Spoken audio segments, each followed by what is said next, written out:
All right, Rory, today we are joined by another friend, family. I've seen this gentleman out in the city a few times and definitely spoke about sitting down and chopping it up soon. So today is the day. We are joined by Paterson, New Jersey legend, Super Bowl champion, one of the coolest guys that I know, and there's always great respect and great energy whenever we bump into each other. So I'm happy he's here to join us today. We are with the legendary Victor Cruz. Welcome. What's good? I was waiting for the clap. I didn't know if the clap was going to happen. We'll put it in your piece. Put it in here. Okay, good. You left out Kith model. Oh, yeah, be careful. That's more important than the Super Bowl ring. Super Bowl. Kith model. Let's stay focused. Yeah, Vic, how you feeling, man? I'm good, my brother. It's always good seeing you, man. You still look like you ready to go play always right now. Pleasure. I got to stay ready so I don't have to get ready. So that's the key, ready. always. Yeah, but looking back, do you look at the game like now and feel like physically, like, because I know how it is when you play and you're like, I could still get out there. But like, do you look at it like, there's no way I'll ever? Oh, no, I'm toast. That's dead. That's dead. My body is not in shape to go across that middle. And I still think about it now to this day where I'll be like, yo, like, I was a little nuts. Like, I was a little half crazy to go out there knowing what I was about to put my body through week in and week out. And I was out there willingly doing it. But it was because of like the euphoria of succeeding, right? And like making those touchdowns and having that moment. Like those are the moments that I kept striving for. And obviously getting paid and taking care of the family. Was absolutely. That helps. Yeah, that helps. It helps. Yeah. To go across the middle. Yeah. To the linebacker. I mean, fuck that. Everyone eats. Exactly. But how's life post playing football? How was the adjustment been for you? Life's been pretty good. You've been doing some analyst work? I've been doing some analyst work. I've been doing a lot of entrepreneurial work. I ain't gonna lie though, when I first retired, it was tough because it's like, football was my identity. I didn't know, I had done a lot of things while I was playing to kind of prepare myself. I did some TV things. I hosted a couple things on MTV and like was just doing things in that space so I could prepare myself for what comes after.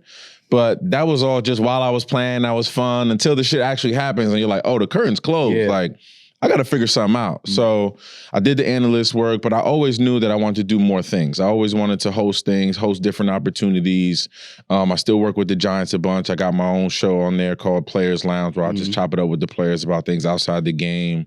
Entrepreneurial things. I'm bringing the Crystal's Chicken to Paterson, New Jersey for the first time. Fire. So like I'm doing different things. So it's been really, I've been traveling the world, just doing different things. I picked up golf, which is like the retiree thing to do. And that's shit. a very humbling sport. Yeah.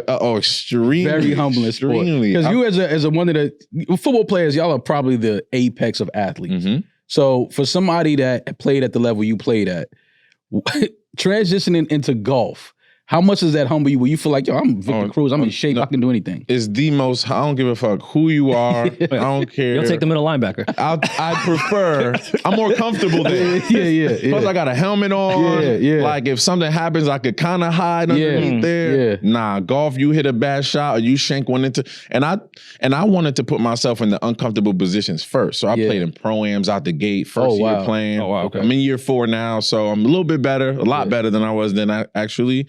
But year 1, I wanted to get that bug out because I knew I was going to be out. I knew I wanted to, show my personality on the golf course so that I could drive other types of business. And that first year playing in front of people, topping a golf ball, shanking one to the right, telling people to duck, like it's different. It's humbling. But but what I love about the sport is that everyone was there. Even the pros, even the Rory McIlroys and all of those guys were you once. And so there's never like, basketball, you dribble off your foot like, you stink. Get over there, don't play with us. When you shank one in golf, people come up to you, it's like, yo, here's how you do it. Kind of have your hands here, kind of figure. It's a more coachable sport because they're looking at you like, I was there once and I would want someone to tell me, what I'm about to tell you because I was once you. Was that always the plan in retirement? Picking up another sport? Yeah. Maybe not just golf, but absolutely not. I think golf came later on. I had a homeboy who was like, yo, you need to golf. Like, even when I was playing for years, he was like, you need to do this. You need to pick it up. I promise you. And I was just like, that shit's corny. I ain't playing that. I'm not getting up at 5 a.m., 6 a.m. to go to somebody's golf course. Because I didn't understand it. And then once I retired, and then my daughter also played. So she picked it up when she was 6. And at first it was just some shit she did with the nanny that I was just like, Just go. Whatever makes her tired at 8 o'clock. Go do that shit. So after school, she would go, and then she kept going. And then she kept going, and then now she's 9, and we got her like a real coach. Yeah. And then it was around like 9 where I was like, let me go see where my money's going. Yeah.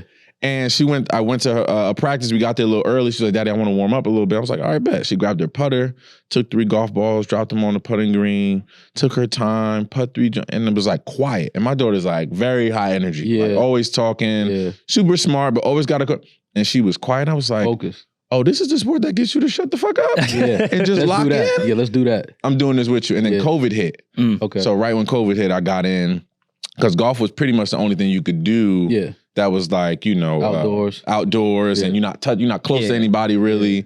So I picked it up, started taking lessons, and then was off to the races. I'd imagine that would be great for kids too, just to like learn patience, pay attention to details. You learn a lot about yourself, man. Yeah, I mean, basketball, baseball was fun as a kid, but if I had golf, I'd probably be a different person mentally if I started out that way. Like, I think that's probably another New Jersey legend. J.R. Smith he's taken off big time with golf. Like, I watched this documentary, and it was just dope to see the change in personality, demeanor with JR. Do you feel that you've changed as post-football, just your energy, your frequency, your personality, and transitioning into playing golf? Can you feel the difference? 100%. I think I channel things with a much more resolve and much more calmness now that I played the game of golf. Like, there's a way, they say when you play golf, it tells a lot about your character, who you are, how you play the game, right? If I'm playing with somebody and you see him he thinks he's not being seen, but you see him like pick the ball up and that guy's not a good dude. You know what I mean? Like, you just know. It reflects your energy. He's 100%. Yeah, he's lying on your scorecard. And you get to the green, you're like, yo, what you lying right there? They're like 2. You're like, I saw you back there. Like, so it just tells a lot about who you are and your demeanor. And I think golf has definitely taught me a ton of patience, especially when I play with my daughter, because I have to show her as well as an example of, be like, I can't curse out the golf ball when I hit it. I have to just take whatever the game has given me and try to teach her that as well. And I've seen her grow within the game, because as she's starting to get more and more competitive, and especially around like 10 years old, 11, when she was starting to get better, but still hitting some bad shots, still trying to figure it out. And I would see her get really angry. And I was like, yo, it's fine. Get in the car. Let's talk about it. And then we developed like this 8-step rule. So you hit a bad shot, you got 8 steps to kind of get mad, talk about it, flush it, and then now you got to worry about the next shot, because the next shot is still the next shot. Yeah. If you're angry the whole time you're walking from that bad shot to the next shot's going to be bad too. Yeah. So you got to flush it, reprocess it, and get to that next shot. So it's definitely changed my perception and changed my emotions around just life in general. Who was some of your, growing up in Jersey, who was some of your artists that you listened to before, working out and playing football? Oh, man, it was so many. I mean, obviously the Jay-Z's of the world, the Nas's of the world, but we had Naughty by Nature was a big one. Yeah. We had a local group called FOD, Phases of Death, that we used to rock crazy. We used to listen to them a bunch.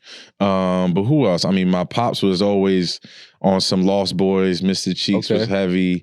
So we listened to a little bit of everything, man. It was a full array of music at the crib. As an older guy now, has your music taste changed at all? Because I was just talking the other day about I can't listen to rap early in the morning. I just can't do it. I don't want to hear it. When I hear just rap, it's 8 a.m. I'm like, how are people listening to loud rap music? And then I laugh because I'm like, at one point, when I used to go to school, that's all I had in my headphones at 7 a.m., 7:30 was rap. But now being older, it's like, I need 12:30, 1 o'clock, we can transition into rap. I have a 12 o'clock rule, Mo. You know what I'm saying? I can't listen to none of that heavy rap, rah-rah shit before 12 o'clock. All right, cool. I need to have my coffee. Yeah. I need to have my little breakfast. Yeah. I had cinnamon rolls this morning. Yeah. I keep it calm. I got Pimmy. I'm on some Pimmy heavy. Okay. Just a nice little Pimmy playlist. Just let it rock out. Just the whole This Is Pimmy joint on Spotify. Let it run. Puts me in a nice calm mood. Yeah. Gets me ready for the day. And then once I get in the whip and I'm ready to go start my day, then I turn on. Change the tempo a little bit. Then I change the tempo. I'm ready to turn up a little bit. Yeah. You know what I'm saying? Was that the same approach while you were playing though? Was it straight aggressive from? No, it was definite. So I always been I never loved the crazy aggressive rap. Like there was moments for it, of course, but when I was getting ready, it it was like a Rick Ross. Okay. Like I needed that nice, that energetic, but the words mean something. Like the content was the lyrics is what's gonna get me going for the day, not the energy and the beat and like so much energy behind it. It was more like, you know, hearing Ross talk about the journey, hearing Hove talk about the journey, hearing certain Drake records talk about the journey, like those things really got me focused and level-headed for the day, as opposed to hearing something, you know, that was just about the beat and the bass and loud and shit. That didn't really get me going. I always talk about, we laugh and talk about it. I never enjoyed partying with football players. I don't know what it is with y'all in the clubs. I call it the helmet syndrome because, you know, people don't recognize y'all in public as much. If you're not, like you were a star, people knew who you were as soon as you went outside. But a lot of guys in the league, they could be some of the best players at their position, but people don't know them by face because you always got this helmet on. Yeah. So when they're in the club, it's like it's the need to be like, first of all, I'm stronger than everybody in here. Correct. One, the security they got to show that with me. Security can't do nothing with me. I bench press 420. Like there's nothing anybody can do. What is it with football players and this just aggressive nature when it's just time to just chill and talk to the ladies? Well, I think it's exactly that. I think it's exactly that. I think it's a constant, because think about it, right? Think about their lives, especially. I think it was more so. I mean, there's some receivers, but it's more so them linemen, them linebackers. Okay. So you recognize it too? Yeah, absolutely. Because receivers, we got a suave to us. We chilling. We understand that if we come in and we hold ourselves a certain way, we're gonna get the attention from the ladies. We're gonna get the attention that we're looking for, regardless. Right. You can hit the salsa in the section. Easy, it's right, and it's locked in. And I'm locked in. And I remember certain clubs in New York, they playing it on the walk-in. Oh, the Cruz is here. And I'm like, oh shit, I got intro music. Like this feels racist, but it's fine. I got intro music. Every time I was like, yo, Greenhouse, Mint's here back. At least give him a little suave Mint there, and we move on. Yeah. But like these linebackers and these other linemen, like, we definitely don't know y'all. Like they definitely don't know y'all, especially if you play for the Carolina Panthers and you in New York, they're not gonna know you. Right. So it's that constant pressure of, even as a football player, I need them to know me. I need to make a name for myself here. Boom, I made a name for myself. Now, when I go out, I want people to know who I am. So when I go out, it's that same level of aggression. Right. And I've seen dudes just buy like 30 grand in bottles and pour them all out on people and pour them on the ground. I'm like, dog, y'all are dumb. Like that shit is dumb. Like, are y'all really serious? To offer that level the attention, of insecurity is crazy. It's crazy to me. Crazy to me. But it didn't get a lot of guys far. Did you have any rapper rivalries? Because you were in the league when Greenhouse was like Greenhouse. Whip, that was a time. And New York rap was still pretty relevant at that time as well. What was the athlete versus rapper club situations like? I was in GA and Greenhouse watching y'all up top. I could feel the tension from Gen Pop. Yeah. I think I always had a pretty good rapport with like rappers and especially in other athletes for sure. I think with me, I was always cool. Like I grew up around here. Like I knew what this energy was. I was in clubs 18, 19 years old. Like I knew this. I knew how to move around here. Like I think that was a big deal. That's very important. Yeah. I knew how to walk up to Greenhouse and be like, yo, what's up? I'm by myself. It's just me. My man's in there already. I got two girls with me. You always got to show up with women. If you got two girls with you, you good. Oh, out the gate. They doing this off rip. So I just knew how to move. So I think that was part of it. And then obviously furthermore, as I became an athlete, signing to Rock Nation Sports and then having that, like I just always knew how to move and had a good rapport with a lot of different rappers and other athletes in the city. Who was the first rapper that you met that you kind of fanned out once you were a celebrity yourself? And they knew who you were? I think it was Hove. I remember being in a meeting doing the Rock Nation Sports thing and, him, OG, Rich Kleiman in the room, and we're having a conversation about me signing them. And everybody's giving me the fluff, right? And I was like, all right, man. I was like, I got one question, Hove. Like, why me? Like, why, of all the athletes in New York, about all these other prominent guys that are out here, like, why me? Aside from my contract being up right about this year, because I ain't stupid either. And he was like, to be honest, everything that you've done with your career up until this point is what I would have done. And I was like, oh shit. Like Hov just told me I'm moving right out here. You know what I mean? So, and obviously he has his people out in the streets to see how I move in the streets, in the clubs. So he did his due diligence before he even made the call to bring me in. So I think that was a big moment for me to hear someone of his stature talk about me in that way and say that I was doing all the right things. That was a big moment. What was it? A little nerve-wracking? I wouldn't say the guinea pig, but you were one of the first athletes over there. It was kind of like a testing out the waters, and he was already having trouble with the Nets and it being a conflict of interest of what this was really going to be. Did that give you any type of pushback? Like, y'all haven't even proved yourself in this space yet. Don't use my career as a way to figure it out. No, that's a good question. Not necessarily. I think obviously I was moving at a point where, everything Hov touches was gold. Like I think anything he was going to get behind and put his name on, especially in a world that he loves so much in sports, and he's already, had his hand on LeBron's career, had understood how to wrap his arms around players' pause and really figure out how to guide them along. And I was like, oh, okay, like if I signed to them, and not just him, there was the nucleus of people, OG, who I still speak to this day, Rich Kleiman, who was there, who I still speak with. Obviously, he's gone on to do great things. Like it was the infrastructure of what was built over there that really led me to be like, oh, okay, I see what they're trying to build, and I want to be part of it. What was it, the first meeting? Because, I laugh when I hear guys talk about the first time they actually sit down and talk to Jay. And one thing that I think people are surprised about is actually how much he's really into sports. Yeah. What was it like for you coming from, growing up in Jersey, New York area, and Jay-Z obviously being a big part of your growing up in the city, you always listening to him. What was it like to finally be sitting across from him in that moment and just feeling like, okay, I'm in a position to do business with Jay-Z? It was incredible. And those were the questions that I had for him. I mean, I obviously had 100 other questions about music and how he felt during these eras and this time and that time. But I sat there and was asking him about, okay, how did this deal come about? What was your mindset when you were trying to do, when you were creating Rockefeller? Like, what was the business side of it? Like, I'm sure there were hurdles and things you had to get through to start something like that. Like, what was that about? What's your plan with me? Like, what do you envision for me within this? Okay, I signed to you as an athlete, but I have other things to offer. So what's in this building for me to take advantage of from a resource perspective, that if I want to host something, what does that look like? If I want to, create a film, or if I want to link with a director, I have a story coming from where I'm from that I think can shape into film or a TV show. Who do I speak to in here? And he was like, oh, we have a person in that regard. Oh, we know you love fashion. You want your own line. Or I had a line back then called Young Whales, a small line that I had started. He was like, oh, we have people here that can help facilitate that. We can carry it under our umbrella and really take it to the next space. So it was like, he's checking all these different boxes for me. Like, fuck on the field. That was one thing that I knew I could control. If I go out there and play well and I go out there and perform, like all of that's going to take care of itself. But how is he going to help me on all these other pillars that I have in my life? And I was asking him about that. And every time, without hesitation, he had an answer.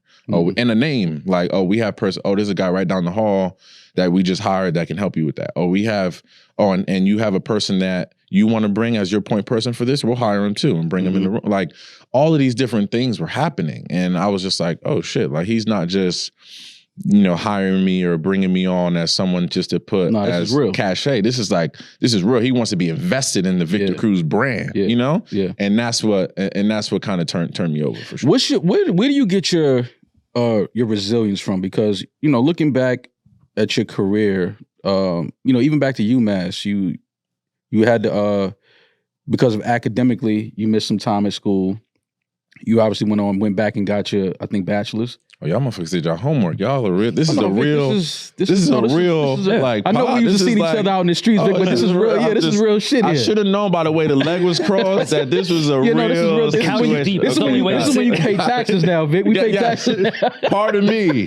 Pardon me. Okay, continue. But your level of resilience, going undrafted, and then having a great preseason. We all remember that. Obviously, in New York, we were all rooting for you. And then signing with the team and then playing well. You got hurt, I think, your first year, something like that. But your level of resilience, where did you learn that from? Is that something that was just taught in the home? Just growing up in Patterson, obviously we all from the hood. You got to have some type of resilience because we all meet obstacles. But where does Victor Cruz get that resilience from like, no matter what, I'm going to achieve? Yeah, that's a good question. I think it's a little bit of all those things. I think it's a little mix of my mother being, you know, I'm first generation Puerto Rican on my mother's side. My mother was born in Puerto Rico. She came here. My grandmother came here, built a life for her. She built a life for me. So like my mother was Puerto Rican to the core, who didn't take no for an answer, understood that, you know, all her kids got to work hard. She worked a job an hour away, dropped us off at school every day. She wouldn't come home till 7 p.m. every day, and like left a list of chores for us. Like it was a very structured at the crib. So I understood that hard work and dedication to your craft exuded good results, you know? So I understood that very early on. And then my pops, obviously, he had two other children outside of me, but he understood hard work. He was diligent on the process. He was my first football coach, my first coach, period, in anything. Like he brought me out and taught me all the sports that I know as a kid. So it was just that infrastructure, and I knew I couldn't let them down. There's a thing in Patterson where we've had so many athletes, especially up to when I went to college, at least. There were so many athletes that came before me that had bigger opportunities than me that didn't necessarily make it, or they didn't necessarily pan out outside of Tim Thomas. And outside of a guy, Kevin Freeman, who was a very good basketball player, got his education at UConn, didn't make it to the next level, but that was a high level to reach if you come from Patterson. That was a big deal. Stanley Jackson, who was a quarterback, went to Ohio State, never really panned out. But, you know, so we had guys that grew up in my town, and I didn't want that statistic to come back to me. Now I'm next. Now I'm looking at it, I'm like, oh shit, I'm the next one. Let me go be the guy that breaks the mold and continue to work hard. And I had my ups and downs, got kicked out of school twice for academic issues, still came home. Now I'm in community college, right, in Patterson. So niggas is looking at me like, yo, ain't doing you? here? Why you in here? Like, are you lost? Right. And I'm like, you know, and I'm embarrassed. I'm like making up some lies and shit. Yo, they told me I could come back. It's off season, whatever. And so, but just the resiliency. And I think the second time I got kicked out of school, my dad passed away, my grandfather passed away in the same year. And I think that changed things for me. Cause now I look up and I'm like, yo, I'm the man of the crib. Like, and I had nothing but women around. My girl at the time, my mother, my sister, my grandmother was still alive. Like now I gotta be the one, not necessarily financially where I got to go work and bring home the bacon kind of thing, but I'm still the man of the house. So there's a level of responsibility that comes with that. And I knew that like, yo, I got to go out here and change things. And right after that, I got back into school, got a 3.0 GPA, figured it out. I mean, I had taken so many credits up until that point. I got like a double degree and shit. Like it's like, I'm like 2 credits away from like another degree. I could get my fucking master's and some shit. So like, I just understood that I knew that the way that I was brought up, that level of resiliency I had to have. There was no taking no for an answer. And I knew that I was going to net out somewhere at the top if I continued that same level of resilience. Was there ever a plan B per se? Like I was watching a Tom Brady documentary, one-handed catch. Lefty too. Vic is here. Lefty too. Trying to show off. That was special. Was watching this Tom Brady doc, and around like the 6th round, he was at his parents' house, and he was like, damn, I guess I'll have to sell insurance. Like he was starting to think of like, all right, I'm probably not going to get drafted, and was coming up with his plan B on the spot watching the draft. Was there ever another option if it didn't pan out? That's a great, I honestly, no. Like I didn't, at least not actively. I think I knew that I was going to get a chance. Like I knew I probably wasn't going to get drafted. If so, it'd be super late, 7th round, something like that. But I knew I was going to get a chance in free agency. And I knew that I had to be really smart about where I went, about what organization I chose, because I had to look at how many receivers they had. And I say all of that because I had it mapped out. I remember being in big ass notebook, and that was the first year that the draft was 3 days. So it's like 3 long ass days of like, so I'm looking at, I got it written out, all the receivers on every single team in the NFL, how many they have on the roster right now. And only for me to go to the team that had 10 of them on the roster. And I was like, oh, I chose the wrong wrong. The Giants got 10, and they're young. This was Mario Manningham. This is Hakeem Nick. This is Ramses Barden. Sonoris Mall, Steve Smith. Like all of these guys are under 4 years in the league. But I just knew like I got to try this at home. Like if I do it at home, I could really like I'll figure it out from here. But I got to try to do this at the crib. Were you living in Patterson that first year? In Patterson, New Jersey, on East 18th Street between 10th and 11th. And it's funny because the neighborhood knows you, right? Absolutely. Like they know that you're a heralded guy. You know the whole thing. So I had went, and I think this is what helped me. I went to the Giants back then had a local pro day at Giant Stadium and the indoor facility. So any guys in the tri-state area that were in the draft, they would bring them in and do like a little combine. Okay. And I was like, there was only like 8 dudes in there. It was like 5 receivers, 2 quarterbacks, and like 2 running backs, something like that. And they really got to see me up close and personal, like running routes, running 40, the whole thing. And after that, I remember the receiver coach coming up to me in the locker room, and he's just chopping it up with me, asking me like where I'm working out at, different things. He was like, all right, just stay focused, stay ready, da-da-da. And then he walked out, and I was like, you're not going to talk to everybody else in here? There's other guys in here. And he just, and that kind of, any little thing you kind of taking with you. Yeah. And I think that helped me because after the draft, I got my phone call from the Giants staff, and they, I never forget, they called me and was like, are you ready to be a Giant? And I was like, absolutely. And I was like, to me, I was like, I got drafted. Like that felt like the moment for me. And I remember putting on, the local pro day, I got a Giants hat and like a sweatshirt.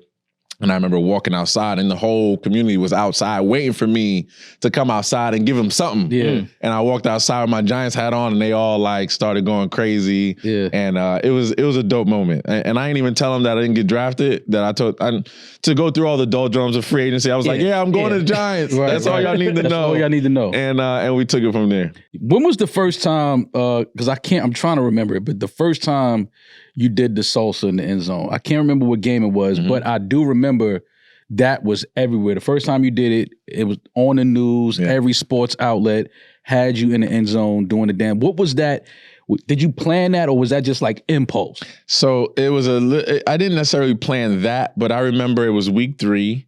And it was funny because it was my second year, right? So up until that point, I was the longest tenured guy because Mario Manningham got hurt. We had other younger guys on the roster from the receiver position, but none of them, they weren't old enough to be trusted just yet. They hadn't been there long enough. I was the one that was there a whole year prior. I knew this offense inside and out. Steve Smith was gone. So it was just Hakeem Nicks and myself. And they kind of looked at me like, all right, we got to start you. Like this, we kind of have no other option. But leading up to that week, our quarterbacks coach at the time, Mike Sullivan, he's Mexican-American, and all week, and it was Hispanic Heritage Month too. It was the first week of Hispanic Heritage Month. Okay. And mind you, I don't even know it's Hispanic Heritage Month. To me, it's Tuesday, and I better be at practice on time, and I better have my shits laced, and I better run and not sprain anything. And every day he's like, yo, you know what time it is? It's Hispanic Heritage Month. You're getting your first start. You got to hold it down for us. And I'm like, sure. I don't know what that means. I don't know what that means. Yeah, I'm going to just go out there. You want me to cook rice and beans out there while I'm playing? Like, I don't know what you want me to do with that. Right. But every day he came up to me and was like, we're back again. You know what you got to do is Wednesday and Thursday. And I'm just like, what the fuck does he want? Like, I get it. I'm going to go out there and be proud. I am who I am. Right. But I didn't understand it. Yeah. And then Sunday morning comes and we warming up, and he came up to me. This was the first time he actually prayed for me. Every pregame, he'd come up and pray, and he looked at me. He was like, Hispanic Heritage Month, got to represent your culture today. And I was like, all right, cool. Yeah. And first play of the game, I never forget, I shake a guy. First play of the game, shout out to my OC, because he knew he needed to do something to keep me in it. So first play of the game, we run a double move, and the guy, Asante Samuel, he bit, and I get by him, and Eli overthrew me. Okay. But in my head, I was like, I won? I could win out here? Yeah. It's beat up. Him. Yeah. First of all, Asante Samuel was one of the best corners at the time. But we knew he was aggressive, so he's double move susceptible because he plays with so much. He want to pick everything. Yeah. His son is in the league now, I think. And his son is nice. Yeah. And so I think it was the next drive, and we run a play on the other side, like a little switch route. And the guy blitzed off my head, and I ran a switch route. And I was like, the guy blitzed, I probably should look back. And thank God I did, because the ball was already in the air. And I looked back, caught the ball, and I remember running, and I remember seeing Nnamdi Asomugha, because that's when they had the dream team and all this. And I remember looking at him in his eyes, and I'm looking at him, and I'm like, are you about to do you play with that ferocious tenacity where you about to just come take my head off, or are you just gonna be tentative? Right. And I'm looking at him in his eyes, and he gave me like the tentative, like, what do I? And I was like, oh, you're baked. Yeah. So I hit him with the move. They kind of collapsed. I stayed on my feet. I'm going in the end zone, and I'm at the 3-yard line, and I was like Lethal Shooter. I understand it now. I get it now. Yeah. I got in the end zone and I started dancing salsa because I knew like this was the swaggiest thing I could do. Yeah. Like, nobody else did that. Nobody else was even. I think Chad did it, but he didn't really do it like how a Puerto Rican would do. Exactly. Right. Exactly. So I dropped the ball. I started doing it. We in Philly. The Philly fans are screaming at me and they hate my guts. Yeah. And it was just like that moment I understood like, oh, this is what he was talking about. Like this was what I on the sideline crying when you did that? He was up in the booth. He was up in the booth and he came down at halftime and he looked at me. He was like, S-O-N. Like the first time I ever heard him talk Spanish, he was like, S-O-N, I be gone. And I was like, thank you, coach. He showed up wrapped in the Mexican and Puerto Rican flag. He had a sombrero. He came down with a sombrero on at the halftime. He was more excited than I was. Yeah, absolutely. And you could only celebrate that with the Giants, not really the Jets. Yeah, exactly. The Giants are a bit more liberal with the crowd than I say with the Jets fans. Oh, absolutely. Absolutely. The Manning energy that was going on at the time, New York media, if the Giants stink or if they're great, New York media is still crazy. Yeah. Then add in the Manning family. Was that a lot of pressure at that time? Yeah, big time. I think especially because they were looking for anything. And Eli didn't give them much, right? Like he was always even. Yeah. He's never thrown anybody under the bus. It was always about his play. And I think for the most part, he had his ups and downs. He was, we had days where we was like, as receivers, we'd be like, damn, Eli not on it today. Like he threw 3. He had one game I remember against Tampa where he threw 3 picks in the first half. And we like, God damn, like who is this guy? This ain't the guy for practice. Like, but then the second half he threw for like 315 and had 4 touchdowns. And you're just like, okay, maybe he's the same guy.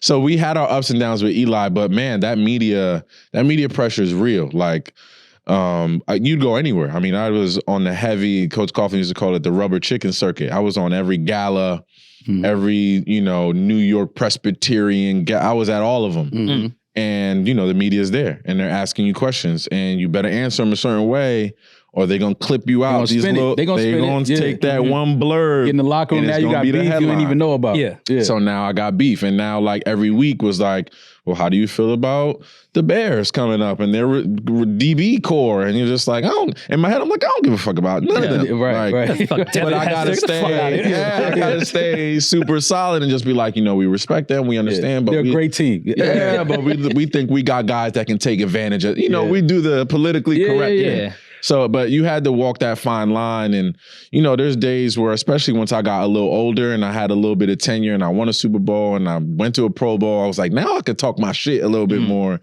And that's when I started to get a little bit more open, but still respectful, but just be myself a little bit more in front of the media. And it turned into something great. But what's the catch-22 of like, everyone loved when you dance, but if you miss a pass, there'll be a headline like less dancing, more practice. Like, big time. Did you want to even stop drawing the light and attention on you at certain times? No, because I think no, I loved it. I love because I knew the galas were great. Because I knew that like good or bad, like when you're bad they hate you, but when you're good they love you again. Yeah. So I was like, I'm never gonna stop because my next pass could be the best pass. Yeah. Like I remember all year long, I'm having great times. We had a 3-game skid where we lost some games. Now I was scoring touchdowns and still dancing, but we lost. So there were certain games where we was getting blown out, and I would score, and I was like, and I wouldn't do it, I wouldn't do it, and I was like, and I'm gonna be honest, I got more credit for the ones that I didn't do than the ones that I did, because I would obviously watch the games back, and the commentators be like, yo, this guy gets it, like. This is a model guy for the Giants. He understands that's displaying great character. This type of guy that they want at the Giants, and I would get more love for not doing it sometimes, given the circumstances of the game. So I always wanted to continue to do it because it was a representation of who I was and my character and being Puerto Rican and my grandmother and like the whole thing. So I understood what came with it. But I never wanted to stop. I just wanted to make sure I always was smart about how I used it. What was Eli Manning's locker room swag like? What's Eli man throwing on the beats? What is he listening to? What is Eli listening to? Eli's listening to country music. Of course. I mean, naturally. Yeah, he's on a different vibe, but he was always cool as shit. Like he was the biggest prankster on the team. So he would come in and did he catch me? I don't think he caught me one time, but I remember him. So we would have in the beginning of the season in training camp with all the rookies before we made any cuts. And he would always prank the rookies that would come in, and we'd be in our indoor facility, and he grabbed those little rubber pellets that would be, on the field turf, they're rubber pellets. So he would come up and he'd go to one of the young guys that was super gullible and just would do anything that Eli would tell him to do. And he'd be like, man, I got a really bad tooth right here. I think I got to get my wisdoms taken out. He was like, I still got mine. He was like, do you have yours? And he'd be like, can I see?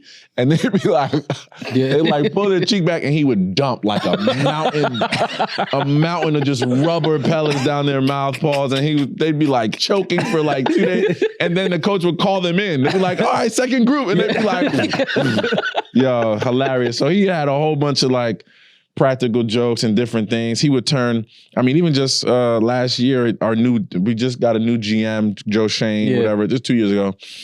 And I guess they had a relationship, or maybe they didn't. I don't even know. But Joe Shane, long story short, left his phone on the table, they're in the cafeteria, went to go get like a tray of food. By the time he came back, Eli had changed all of his language settings to Chinese. And not only that, you know how you can do keywords in the joint? He changed the word "and" to "ass." Yeah. So anytime he wrote "and," it would be "ass," and he didn't know it. So he would just be texting his secretary, "Ass, can you tell Coach Colvin ass?" That was just like, yo, he didn't know how to change it. Oh, Eli, he played them. Nah, he played them different type of games. That's why I never leave anything vital around Eli, because you never know when it's going to turn into a prank. The first time you played against Tom Brady and the Patriots, what was that like for you? Like being on the field with Tom Brady and just seeing the Patriots and the organization that they are. Did you feel like, damn, like everything that I've heard about this guy, like it's all true? Yeah, for sure. I think, I'd be lying if I didn't say, like, prior to the game, I'm warming up and I'm kind of peeking at his process. Like, what's he doing with his receivers over there? Like, how's he getting them ready to play? Like, what's his technique like? Like, where's his mind at when he's getting ready to play? Just trying to get any little tidbit, any little advantage I can add to my process or whatever I was doing. But we played them in New England for the first time. This is in the regular season.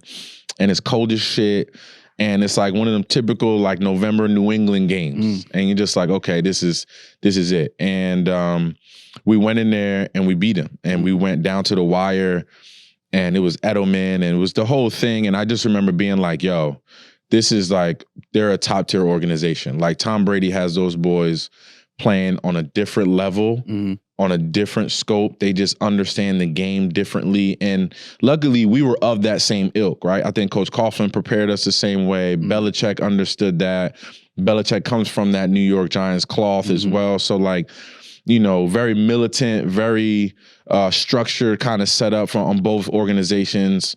And I think us being cut from that cloth helped me understand Tom Brady and how he conducted his business as well. But man, you get a little starstruck when you're out there playing with him, because like, okay, that's TB over there. Yeah. And he's gonna, every time he laces him up, he's trying to win, he's trying to gain an advantage. And he's gonna have those receivers and everybody over there prepared to play. So 2012, I believe it was, Super Bowl. Leading up to it, did you feel like, oh shit, like we got a shot? Like we might actually go all the way this year? What was that like in the locker room? Like, what was the energy? What was what was some of the music you remember listening to? Like keeping yourself in a certain zone mentally. Like, this is the year where I think that something like the Super Bowl we can get there. What was that time like for you? It was a crazy time, because again, that was my second year playing, right?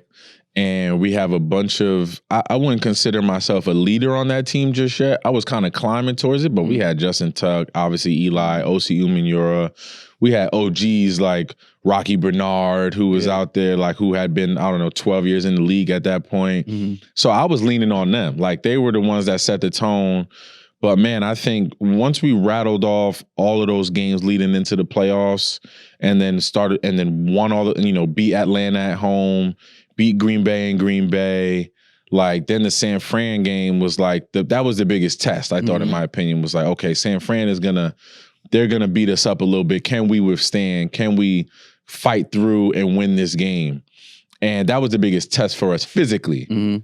And those practices that we had leading up to New England in the Super Bowl, I remember it was Rock La Familia. It was Dynasty album for me the whole time. Like, that was the mindset I was on. Like, it was, I was dialed. And that album specifically, because it was about the team too. It was like, that album felt like he was bringing everybody in to this world, and now y'all got to see all of us. You know what I mean? And that's how I felt going into those games.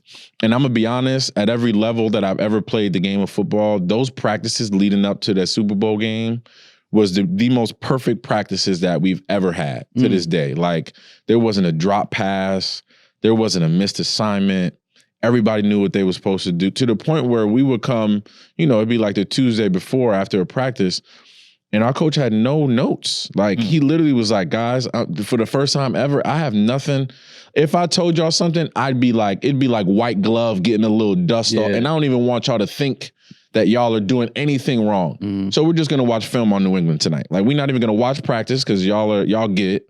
We're going to watch New England and look at tendencies and look at DBs and look at, I want you guys to really key in on your matchups and the guys that you guys are going to be seeing for the majority of the game, and really lock in on that. But man, I think it was up until that moment. I think we knew we had the confidence all throughout the playoffs, but that week of practice where everything was perfect, we knew like they're gonna have a hard time beating us. What was the last song you listened to before you walked on the field for the Super Bowl? And then what was the first song you listened to after being a Super Bowl champion? Ooh, that's a good question. I think the song I played before going out there, I think it was. I know it was a long time ago. It was a minute ago. It was this 2012, right? I think it had to be, because I would always listen to Blueprint before going out there. Like, Blueprint top to bottom, and probably The Rule Is Back, or one of those joints that was like, get me really, really locked in.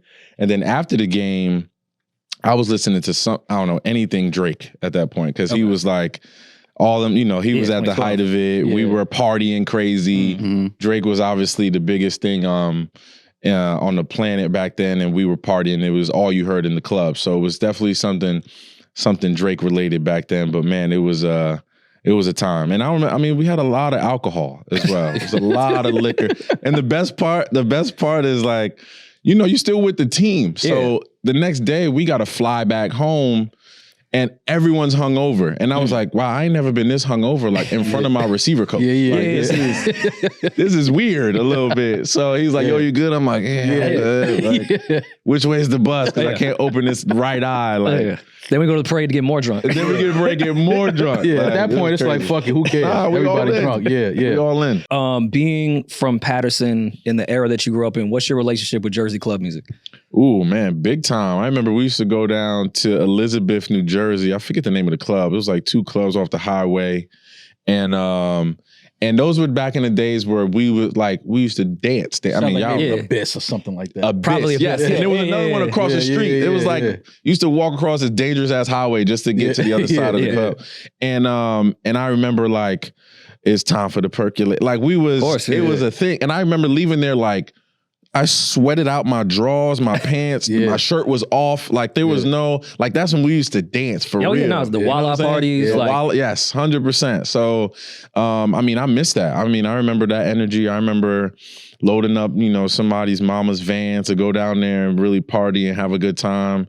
And really dance our faces off. That was a moment in time. You spoke about Greenhouse earlier. I feel like Greenhouse killed the clubs in New York. Like ever since that fight, that brawl in Greenhouse. And Whip downstairs. Whip. Like the culture, the club culture in New York, it don't seem like it never really bounced. That was the beginning of the end was Whip and 100%. It was the beginning of the end.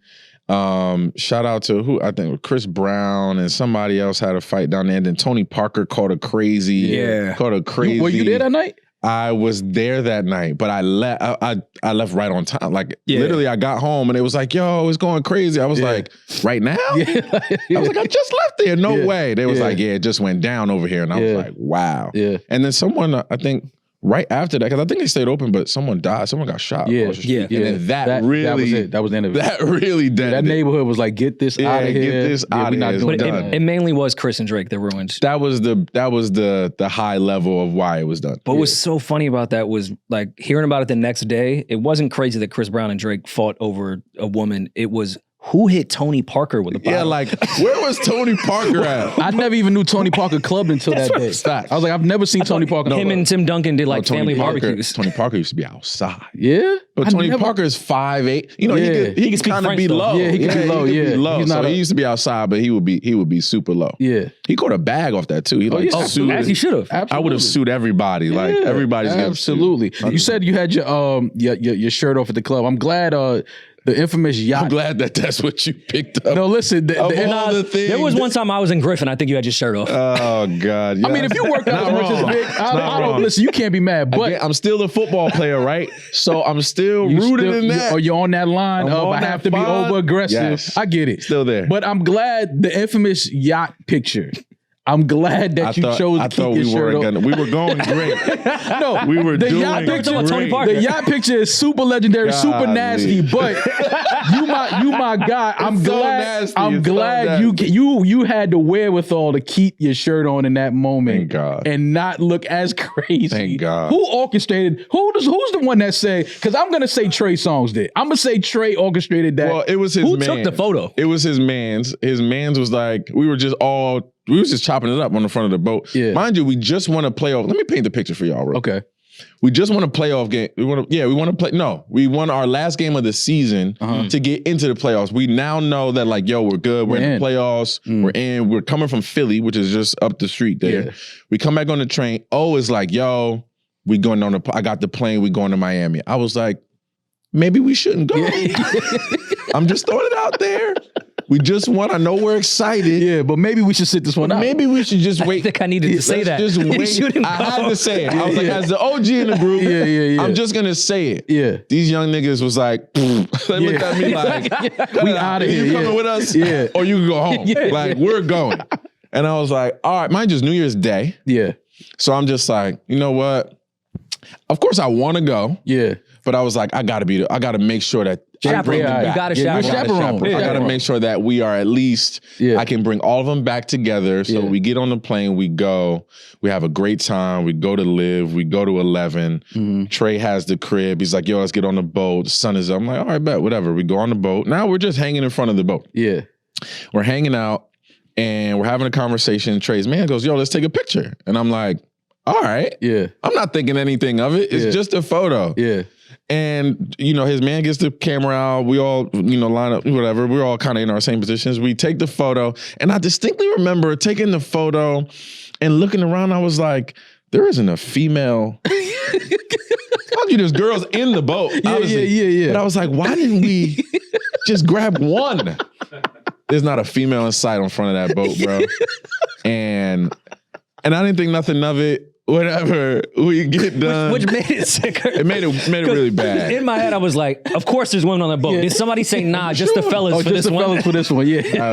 Which is even worse on the boat. Almost like, "Hey, let's take a silly photo." And mind you, I got the leather jacket. Mine is 80 degrees. I got a leather jacket on. I think I might have just had the black tee. I took the leather off. You had a tee on. I got a beanie. I got the red beanie on. By the way, back then, red beanies was taking a wild hit. Yeah, Soulja Boy had the red beanie on, caught a wild hit. Me, it was somebody else. It was a third person.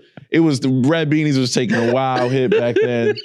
So, mind you, it's just a photo on the boat. Yeah. I'm not tripping. Yeah. We go back to the Clearport. We're getting ready. Our plane is pulling up. We knocked out now. Everybody hasn't slept. Yeah. I'm kind of the one that's up. All I hear is ding, bing, bing, bing. Phones going off. Yeah. And I'm like, what's going on? I take my phone out. My shit's going crazy. I open it. They was like, look at the Giants on the boat. And I'm on this Twitter. And I'm like, oh my God, this is just the same photo. I'm like, and it's just and I was like, well, this can't, cool. It's a crazy photo, but I didn't think it would get the backlash that it got solely because we had a playoff game then in 8 days from then and it felt like we weren't focused and all of those things that they tried to force on us. But at the end of the day, it was a phenomenal time in Miami. I'm sure y'all had a great time. I'm sure y'all had a great time. Just that moment, capturing that moment was like, what are they doing? But looking back, Vic kept his shirt on, so he's safe. Thank God. Can't kill Vic too much on that. That was the chaperone. Exactly. All right, Vic. So you was one of the more popular players in the league at one point, and a lot of rappers had your name in their bars. So we're gonna see if you can recite the artist that recited these bars. I'm gonna try my best. The cadence, I can't remember. I can't remember all of the cadences, so I'm gonna try. I'm reading it and I'm trying to see if I can remember the cadence. And Maul, this is mostly going to be a you segment. Yeah, it's too many words in here you cannot say. All right, this is for the brothers right now. This is for the brothers. All right, first one. Going up top, catching plays like I'm Victor Cruz, nigga. And I'm catching picks. I'm catching yours too, nigga. You ain't Drew Brees, nigga. That's a fluke flicker. All right, now can you do it in his voice? Hell no, I'm not high. I'll give you a perk. You got to give me a perk to get this one right. Okay, wait, that tells me something there. Because I don't remember that one. Going up top, catching plays like I'm Victor Cruz, nigga. And I'm catching picks. I'm catching yours too, nigga. You ain't Drew Brees, nigga. That's that was that Fab? No, this is Kodak. INU. Kodak Black. That was Kodak. Oh, I remember the Kodak Black. Yeah, that one had a different cadence too. Yeah, listen, I know how to do it. You did great. You did great. I don't think Kodak said it like that. Nah, he definitely didn't say it like that. All right, second one. Okay, shout out to Kodak. Second one, Desert Eagle nickname D-Easy. Bullets pass Rome with a D-Easy. Bryant, I'm in New York. In New York, I'm a giant. I'm like Victor Cruz with chicks to choose. Yeah, that's Fab. Nice. That's I knew you didn't even hit the nice at the end. Yeah, I knew he was going to get that one. That has Fab. I feel like over. Fab is a whole Victor Cruz mixtape at this point. That can't be the only Fab bar. No, hell, Fab can't wait for Vic to have a good game. He got a good song coming out at that point. All right, third one. Drop, went right from a Honda to a box 62. They dancing, they balling, and they zoning like they Victor Cruz. Ooh, I don't know that one. Drop, went right from a Honda to a box 62. They dancing, they balling, and they zoning like they Victor Cruz. That's a goodie too. Who is that? I don't know that. Royce the 5'9", which is cool. Royce the 5'9", which is cool. So funny story about Royce. I remember back in 2011, 12, when Slaughterhouse was at the height of it, Joel Ortiz hit me to go be in one of their videos during South by Southwest. Yeah. And I went out there and the tension was weird. First of all, like within the group, there was just like, you could tell they were. Well, we know why it was weird. Yeah, it was a whole thing. It was a whole thing. I remember feeling that tension. But overall, the experience was fire. Like going out there, shooting a video. I think it was Hammer Dance. Yes, Hammer Dance. Yes, that was one in South by. Yeah. We filmed it out there. That was a crazy time. Shout out to Wasn't Joel. there like some prank call I heard on YouTube that you set Joel Ortiz up to like get tickets to like an NBA game? And they were like, yeah, I got your number for Victor Cruz, and they wanted like Joel to like fuck a pig at half court for finals tickets. YouTube that shit. I set my guy up. Did you know what the premise was gonna be? I had no idea what the actual prank was gonna be, but they was like, hey, we want Joel's number to like prank him. I was like, absolutely. Yeah, 100%. Shout out to Joel. No, but you gotta hear that call. Like Joel's super happy. Like, yo, what? I get courtside tickets to the finals, got you. And then, who the fuck would? No, of course. And then Joel's entire mood changed. We're like, yeah, man, you just gotta like, fuck this male pig. And he was like, nah, man, it's got a little weird. I don't think I want to do that. I don't think I want to do that. That was hilarious. All right, next one.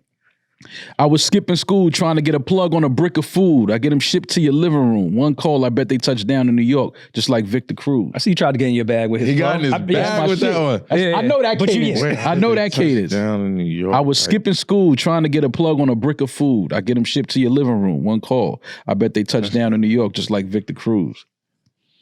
Damn, that was another good one too. Another great rapper. They touched down in New York like Victor Cruz. Wait, I remember that one. I'll give you, he might be a Bills fan. Oh, that was, is that Benny? That's Benny. Yeah, that's Benny. I remember this one. Dirty Needles. That's Benny. A recent one. Yeah, shout out to Benny, man. We talk often on the gram and shit, go back and forth. Yeah, you better hit this next flow. I don't remember this one. Oh, I don't remember this record either, but he just has the same flow.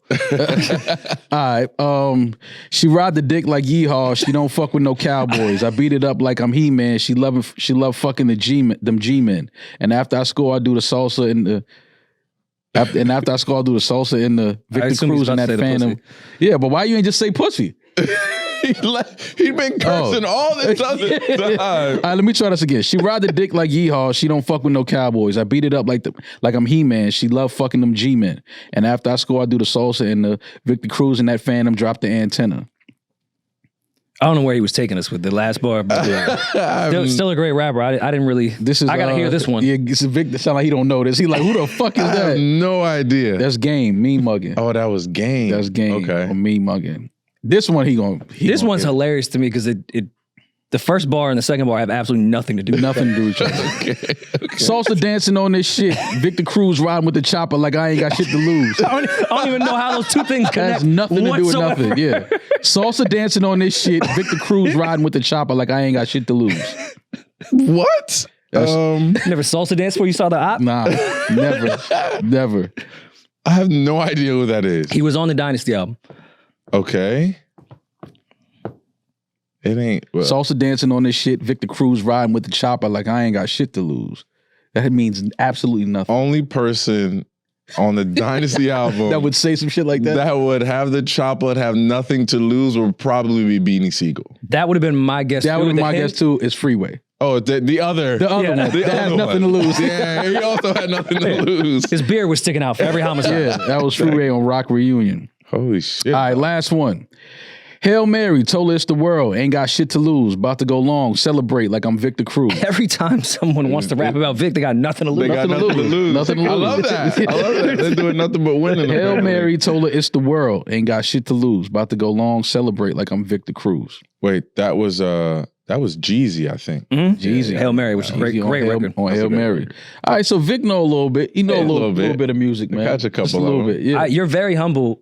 Because if I had this many lyrics about me, I would know. You would know. I would recite. I'm that narcissistic. I would pull my arm out like, let me see. That was 2015. That was Royce. Imagine having Game talking about fucking bitches on your arm. Yeah, just the artist and the date. Like, yeah, that was Game right there. That was when Game was in the Phantom and that pussy. Mm-hmm. Yo, it's crazy because as a kid, like you dream about that. Yeah. Right? Like you, especially when you become an athlete and you start making noise and you start doing something. I distinctly remember I think after 4 or 5 good games, I had the revelation of oh shit, somebody might. I think I've gotten there where somebody might drop my name. Might mention my name. It could happen. Yeah. Every Flex freestyle just waiting. Once I won a Super Bowl, I was like, it's only a matter of time. It's only a matter of time. In New York, it's up. Absolutely. We found just recently that Beans had name dropped Maul in a verse from 2000? 99 maybe? 2000. A freestyle on a state property mixtape. Holy shit. Yeah, about Maul getting super high. He ate way too many edibles at Thanksgiving. I actually saw this clip. So Beans rapped about it on a state property mixtape. Really? Yeah. What was the line again? Did they do your nickname? Because they gave you a nickname, right? Space something. Space Cakes. Beans calls him Space Cakes in the verse. There's one way to get a name drop. Listen, man, I'm a legend like you, Vic. He had nothing to lose that day. I lost my appetite. I threw everything the fuck up. That was it. All right, Vic. So me and Rory obviously don't know ball, but we want to see how much music you know. So we got some questions for you, and then you got some questions for us. Okay. To prove that we absolutely do not know ball. All right, so first question, Vic. Yep. East Orange's Naughty by Nature broke onto the scene with this top 10 Billboard song. This is such a producer question. This is definitely broke onto the scene with a top 10 Billboard song. Yeah, Tretch probably broke somebody's jaw. He never broke into the scene of anything. But he broke the Bloods. Exactly. Is it A, Hip Hop Hooray, B, Everything's Gonna Be Alright, C, OPP, or D, Feel Me Flow? It's got to be Hip Hop Hooray, right? No, it is not. Have to be. It is OPP. See, OPP. OPP. What's funny is I would have went Hip Hop Hooray as well. Yeah. Why? Because Hip Hop Hooray felt like the one that was No, but see, this is where we go back to broke onto the scene. Yeah. OPP was the single. That was the first. That was the first joint. Okay, is it crazy for me to say Feel Me Flow is the best out of these 4 Naughty by Nature songs? Is that too much of a hot take? Definitely the best video. I remember so many girls in that video. Legendary. Oh my God. That video was legendary. While we're here, top 5 Jersey rappers, your personal favorite. Top 5 Jersey rappers. Okay, in order or it doesn't matter? Doesn't matter, just 5, yeah. Okay, I gotta go Joe Budden. I got not on this show, sir. Sorry, not here. Sorry, not here. Not here. I get it. All right, so 5 more. I get it. Okay, got 6 more. Got it. 6 more. He's from Queens. I gotta go. Obviously, both guys from Tretch. Yeah. Vinny, of course, as well. Who else are my Jersey guys? Why can't I think of Jersey rappers right now? You can go women as well. Oh, okay. Queen Latifah. Why am I drawing blanks out here? Ransom has been on. Ransom, of course. Of course. And then, okay, last but not least. Just look in the corner.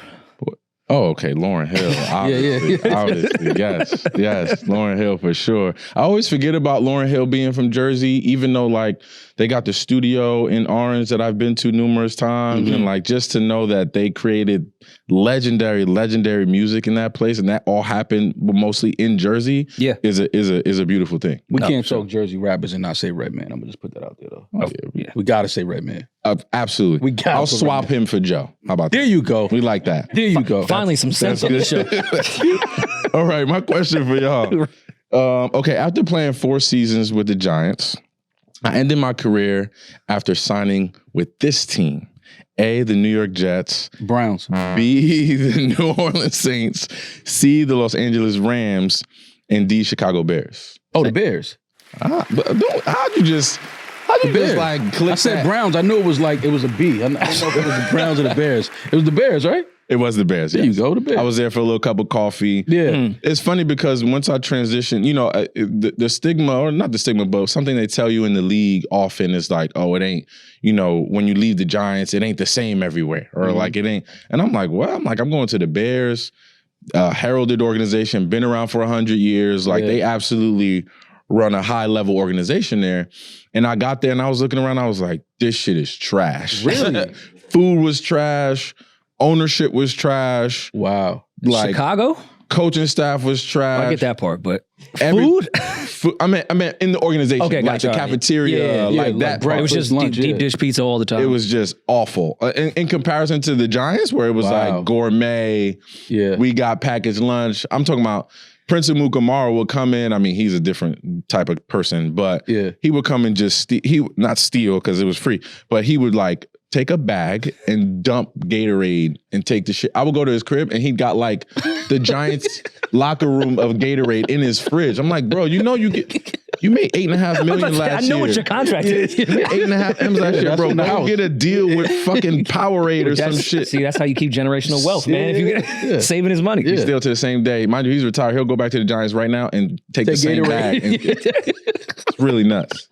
It's really crazy. All right, this next one, I feel like we can't give him options here because it's too obvious. I would just say, all right, this rapper is from Patterson. Okay. And had 3 top 10 hits in 2015. I feel like this is kind of an easy one. Oh, yeah. Is he missing an eye? Yes. Shout out to Fetty Wap. Yeah, shout out Fetty Wap, man. That was a crazy run. That was a crazy, crazy run. And I used to see Fetty when he was a young kid.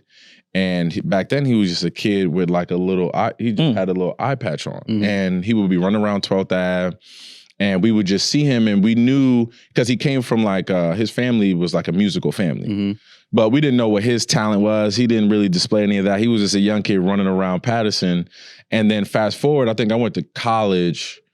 And then I went to college and then I'm in the league. And then I'm in the league a couple years. And then I'm in Patterson at my man's crib. And I'm hearing 4 cars ride by. And I hear Trap Queen. And I'm just like, yo, what song? This is maybe like a year before it even came out. And 4 cars in succession. And I'm like, yo, what song is that? He was like, yo, that's Fetty. Like, you remember Fetty from 12th Ave with the... I was like, that's Fetty? Yeah. And he's like, absolutely. And I was like, yo, that song, I don't know what that is, but it sounds different than anything I've ever heard. Yeah. And 4 women just came through playing it. And I was like, we might be up to something. Yeah. That's when I think people get fucked up with Fetty. Like, of course, 2015, back-to-back. I mean, it's 3 here, but it was like, what, 7 records he had? Yeah. Trap Queen took about a year and a half. Correct. To pop. Like he wasn't some overnight success. When Trap Queen hit, you go on YouTube, that shit had been up there for almost 2 years. Like, yeah, big time. I wish he just had some better just people around him while he was in the heart of it, because although he had a couple guys that I knew that were in his corner, but I think they were all new to the success and didn't know how to facilitate it and make it last. I think they were seeing it as whatever's happening right now, let's hit it right now. Let's buy as much as we can. Let's take care of everybody. Not realizing that shit runs out. Yeah, I was working with Kevin Lyles when they started 300 and that entire process was happening. And in the office, like sometimes too much too soon can burn you out. Like, but even on the management side, like what are you supposed to do when you have 7 hit records? Not put them out? Exactly. Like everyone was kind of just in the position of like, well, this is what it is now. Exactly. Let's figure it out. But Free Fetty, he should be out soon, right? Yeah, I think he's coming home soon. Yeah. I think his time is almost up. So all right, football question. Let me see what we got. Okay, I ranked 10th all time. Well, I didn't even know that. I ranked 10th all time in New York Giants history for receiving touchdowns. Who ranks number 1? A. Amani Toomer, Plexico Burress, Odell Beckham Jr., or D. Mark Bavaro? It got to be Bavaro. Oh yeah, I would say Mark Bavaro.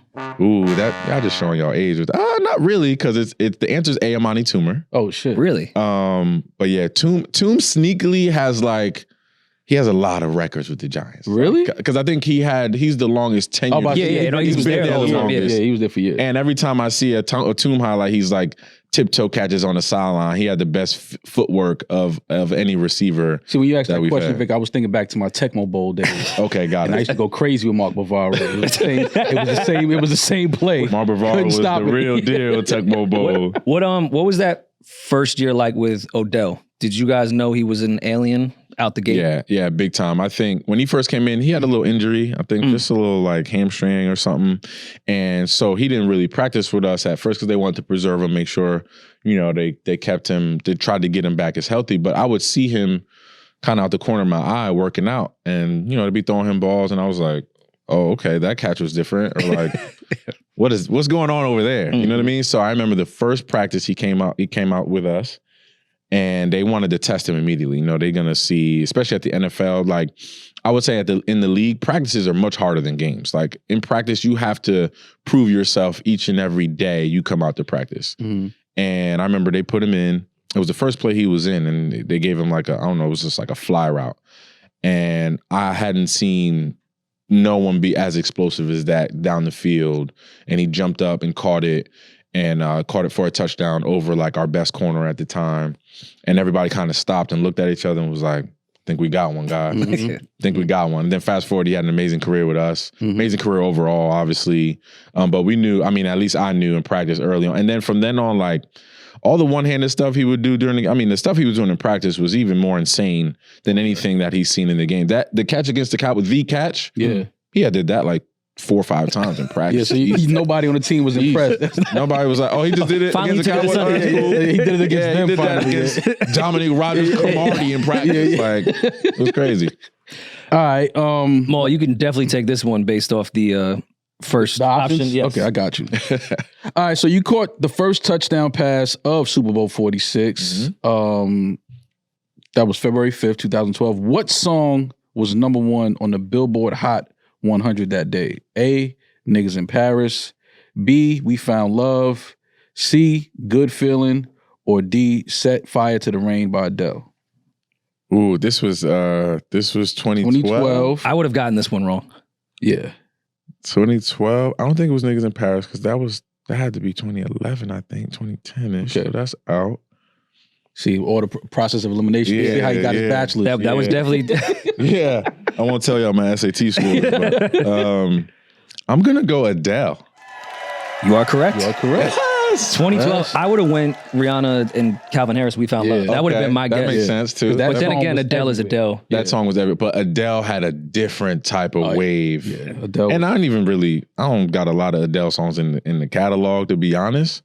But I'm very familiar with the vibe. Adele is like, I have this thing with artists that I don't listen to. They're not in none of my playlists. I don't listen to them on Apple Music or Spotify. But I recognize that anytime I'm outside, whether it's shopping, doing whatever, and I hear an artist in that song, I'm like, that has to be a hit. Yeah. Because I just went to Whole Foods, Target, and I'm hearing the same fucking song. And so Adele, for me, she's that person. Like, anytime you go out somewhere, Adele, Rihanna, you're going to hear those two artists no matter where you are. Yeah, big time. I'm a sad boy. 30's my shit. I listen to, I know every Adele album through and through. Are you crazy? I text Mac Wild so jealous when he was in that Hello video. I was like, you couldn't call me? Wait, and what, like, how did you, how? Like, I don't even know what question I have, but just what part of you being a sad boy was like Adele? Because she's a sad girl. When are you listening to Adele? Are you in the whip like, I'm feeling? Absolutely. On a rainy day, I will put 30 on. Okay. Listen, now that you have a daughter, go listen to 30. Okay. Like, you will relate to that shit way more than you think you would. But Vic is on his Pimmy shit. Pimmy and Adele. Yeah. Now, Pimmy is not the vocalist that Adele is. And the content. The content. The lyrical content. The energy is a little similar. The lyrics that she's talking about is, I resonate with those a little bit differently. Okay. Now, I can't say I resonate with more. I don't really listen to Adele. I don't know a lot of the lyrics and the content that she's really on. Yeah. So I got to do a little bit more research before I just dismiss that, to be honest. Okay. Her bars are crazy. No, Adele, she's a beast. I believe that. She's definitely a beast. Incredible writer. Do you have one more? I got one more for y'all. Last one. On Christmas Eve, 2011, I scored a 99-yard touchdown against the New York Jets. Who was the last player to score a 99-yard touchdown? Is it A, Devontae Adams, B, Derrick Henry, C, Justin Jefferson, or D, Christian McCaffrey? This is actually a good one. Who was the last player to score a 99-yard touchdown? Yes, who was the last player to score a 99-yard touchdown? I'm gonna say Henry. I don't remember Derrick Henry having. I think he went end zone, right? It was a kickoff. I got to get an answer from both of you. I think it was Henry. What was D? D was Christian McCaffrey. I'm gonna go Christian McCaffrey. You are correct, Maul. I know fucking ball, man. I know ball. Pull it up. Pull up the highlight. When did Derrick Henry have a 99-yard? It was on a kickoff. It was a kick return, crazy. Right? No. It wasn't a kick. Why would Derrick Henry has never Derrick Henry is not. It was a run. He's way too valuable. They just handed that man the ball. He went 99? He went 99. It's a stupid run. You got to look it up. He's shaking dudes. I don't know how he got it, but I know he got it, goddammit. I knew it was more watching a little ESPN. I tune in a little bit, man. A little bit of ESPN, man. A little bit of ESPN in my life. We asked you your top 5 Jersey rappers. Mm-hmm. This question has to be in order, though. Okay. Top 5 Jay-Z albums. Ooh, top 5 Jay-Z albums. In order. Jesus, you're doing this to me. Okay, number 5, I'm going to go... Okay, number 5, I'm going to go Dynasty album. Okay. Number 4, I'm going to go... Number 4, I'm gonna go Black Album. Okay. Number 3, I'm gonna go. Oh, this is easy now. Number 3, I'm gonna go American Gangster. Number 2, I'm gonna go Blueprint, and number 1, Reasonable Doubt. Wow, that's a solid list. That's a solid. I'm trying to think what mine will be. Reasonable Doubt, number 1. Number 2, I'm going Hard Knock Life. Okay. Number 3.